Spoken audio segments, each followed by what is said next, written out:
Good morning everyone. So today again we will read chapter 6. So open page number 89. Here topic is given, that is rusting of iron. ठीक है, क्या topic दिया हुआ है? Rusting of iron. So what is the meaning of rust? आपने देखा होगा कि जब भी आपके अराउंड कोई भी आयरन मटेरियल प्रेजेंट है, आयरन से बना हुआ कोई भी मटेरियल, जब भी वो एटमॉस्फेयर के कांटेक्ट में आता है तो उस पर क्या लग जाता है? जंग, जिसे हम क्या बोलते हैं? रस्ट. तो वो जंग जो होता है उसका कलर कैसा होता है? ब्राउन. क्लियर? तो ये कब होता है? जब आयरन किसके कांटेक्ट में आया? ऑक्सीजन एंड वाटर, और उससे एक आयरन के ऊपर एक लेयर बन जाती है जिसे आपने क्या बोला? रस्ट, या फिर आप बोलोगे हाइड्रेटेड आयरन ऑक्साइड. क्यों बोला उसे हाइड्रेटेड आयरन ऑक्साइड? क्योंकि वो किसके कांटेक्ट में आने से बना है? मॉइस्चर. ठीक है, तो रस्ट का फॉर्मूला पूछा जाता है. What is the formula of rust? It is Fe2O3.XH2O. Clear? So now you can see here how rust appear. कैसा दिखाई देता है? देखो कैसे यहाँ पे बेल पर कैसे ब्राउन से कलर की लेयर बन गई है, तो इसे क्या बोलते हैं? रस्ट. कोई गाड़ी है, देखो वो जैसे पुरानी हो जाती है तो उस पर किस तरह से जंग लग गया है. क्लियर? यहाँ देखो एक पाइप थी, उस पर रस्ट लग चुका है, जंग लग चुका है. तो अब आपको ये बताना है कि हमने ये टॉपिक इस चैप्टर में इंक्लूड क्यों किया. ठीक है, भी रस्ट क्या होता है? जंग का लगना. क्या ये फिज़िकल चेंज है? No, it is a chemical change. इसीलिए इसको आपने किस में डालना है? केमिकल चेंज में. क्यों बोला? क्योंकि ये रिएक्शन होने के बाद बना है. ठीक है, ये जो ब्राउन लेयर बनी है वो कहाँ कब बनी है? After reaction. So it will come under chemical change. आपने एक चीज़ और नोट की होगी कि रस्ट कभी भी विदाउट वाटर नहीं लगता है. इट मीन्स रस्ट को लगने के लिए कम से कम दो चीज़ें होनी ज़रूरी है. एक तो ऑक्सीजन और दूसरा वाटर. भी अगर आप लोहे को पानी में डाल दोगे, ठीक है, और इसको आपने 2 डेज़ के लिए रखा, तो उस पर रस्ट नहीं लगेगा, पानी के अंदर नहीं लगेगा, क्योंकि उसके पास अब क्या नहीं है? ऑक्सीजन. ठीक है, यानी दोनों का होना बहुत ज़रूरी है. तो अब पानी से बाहर निकालो, अब पानी का मॉइस्चर भी उसके ऊपर है, पानी की लेयर भी है और ऑक्सीजन भी है, तो रस्ट लग जाएगा. क्लियर? यानी वो ओनली एयर में भी नहीं लगता. यानी क्या चाहिए उसको? दो चीज़ें चाहिए, एक तो ऑक्सीजन और दूसरा वाटर. क्लियर? नेक्स्ट आप टॉपिक करोगे prevention of rusting of iron. हम कैसे रस्ट को प्रिवेंट कर सकते हैं. So now come on next page. कैसे आप कर सकते हो? या तो एयर और मॉइस्चर के कांटेक्ट में ना आने दो. ठीक है, तो वो किस तरह से नहीं आएगा? कैसे आप उससे प्रिवेंट कर सकते हो? ये आपने देखा होगा, जंग लगता है तो आप उसको ऑयल से कवर कर देते हो. ठीक है, ऑयल उसके ऊपर अगर आप लगा दोगे तो जंग नहीं लगेगा.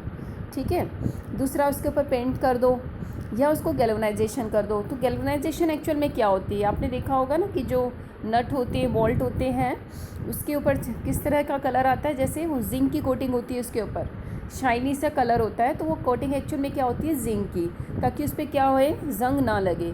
यानी आप क्या बोलोगे? किसी भी मेटल सरफेस पर, यानी आयरन सरफेस पर आप किसकी कोटिंग कर दो? जिंक की, तो उसे क्या बोलते हैं? गैल्वेनाइजेशन. ठीक है, तो इससे क्या होता है कि जो जिंक होती है वो प्रिवेंट कर देती है आयरन को किसके कांटेक्ट में आने से? एयर और moisture. Clear? So what is galvanisation? It is the coating of zinc on the surface of iron articles. ठीक है, आप नेक्स्ट फिर करोगे यहाँ पे इलेक्ट्रोप्लेटिंग. बाय इलेक्ट्रोप्लेटिंग भी हम क्या कर सकते हैं? प्रिवेंट कर सकते हैं.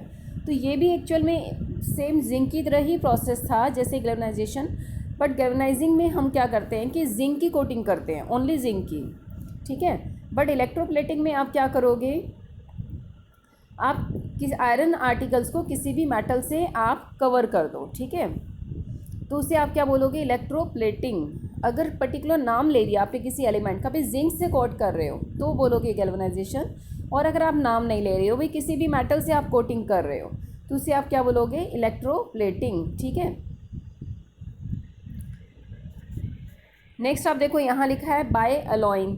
अलॉइंग का मीनिंग क्या होता है? जैसे आपने स्टील के बर्तन देखे होंगे और लोहे के बर्तन भी देखे होंगे, तो लोहे के बर्तन में जंग लग जाता है बट स्टील में नहीं लगता. स्टील तो एक्चुअल में क्या है? एक अलॉय है. वो दो या दो से ज़्यादा मिक्सचर के मेटल्स का होता है. ठीक है, मेटल्स के मिक्सचर का होता है. तो उससे बनने वाला जो अलॉय होता है, ठीक है, उस पर कभी भी रस्ट नहीं लगता है, उस पर जंग नहीं लगता है. ठीक है, तो इस मेथड से हम क्या कर सकते हैं? रस्ट को प्रिवेंट कर सकते हैं. अब आप देख लो यहाँ पर ये एक बोल्ट है जिसके ऊपर जंग लग चुका है, तो हम इसके ऊपर क्या करेंगे, जिंक की कोटिंग करेंगे। और इसके जिंक की कोटिंग कर दी तो यानी आपने कौन सी प्रोसेस को अप्लाई किया, गैल्वेनाइजेशन। तो आप देखो गैल्वेनाइजेशन एक्चुअल में कैसे की जाती है। आप एक बीकर लो, ठीक है, उसमें जिंक का सॉल्यूशन डाल दो और जिस बोल्ट को आपने क्या करना था, जिंक की कोटिंग करनी थी, उसे वायर से कनेक्ट कर दो, कर दिया, ठीक है। अब इस सॉल्यूशन के अंदर आपने उसको वोल्ट को डाल दिया है, ठीक है। अब आप कुछ टाइम बाद देखोगे करंट जब पास होगा तो वो जिंक की जो सॉल्यूशन था ना, वहाँ से जिंक की एक लेयर इसके ऊपर आ जाएगी। अब ये देखो अभी कितना शाइनी हो चुका है, तो इस पर जिंक की कोटिंग हो गई है। So this process is called galvanisation.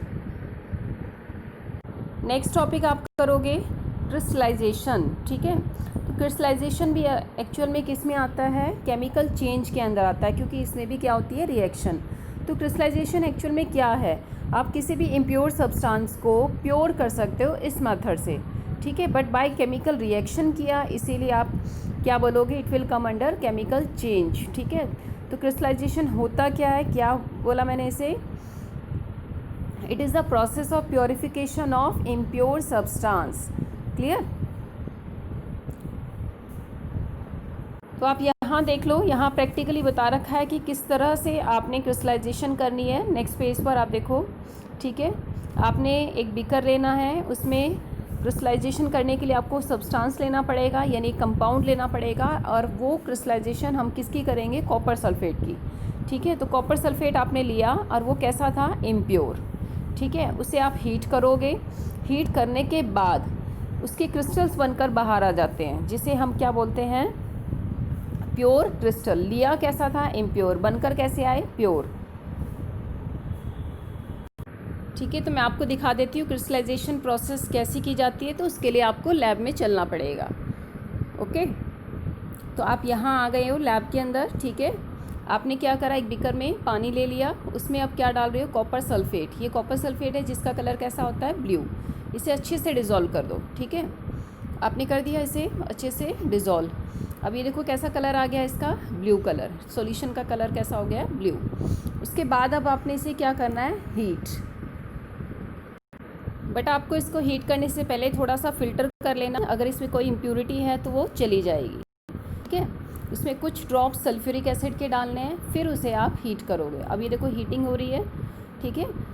Heating होने के बाद इसे आप उतार कर इसको क्या करोगे, इसे पहले तो देखो ये चेक कर रहा है कि क्या इस पर क्रिस्टल्स बने हैं, ठीक है। अभी देखो थोड़े थोड़े क्रिस्टल्स बनने स्टार्ट हो गए हैं। अब इसे आप ठंडा होने के लिए रख दोगे, ठीक है। आपने इसे ठंडा होने के लिए रख दिया, ये देखो वाटर बाथ था, ठंडा पानी लिया हुआ है। नेक्स्ट है आप देखोगे कि इसके अंदर क्रिस्टल्स बनकर आ जाएंगे। ये देखो ब्लू से कलर के क्रिस्टल बन गए। तो अब ये क्रिस्टल कैसे हैं, प्योर। तो आप देख लो ये बन चुके हैं,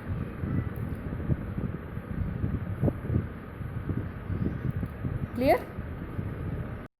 तो आपने देखा क्रिस्टल्स कैसे बनकर आए, देखो ब्लू कलर के हैं, किसके बने हैं, कॉपर सल्फेट के, clear. So you will have to do up to this, here your chapter is completed. Thank you.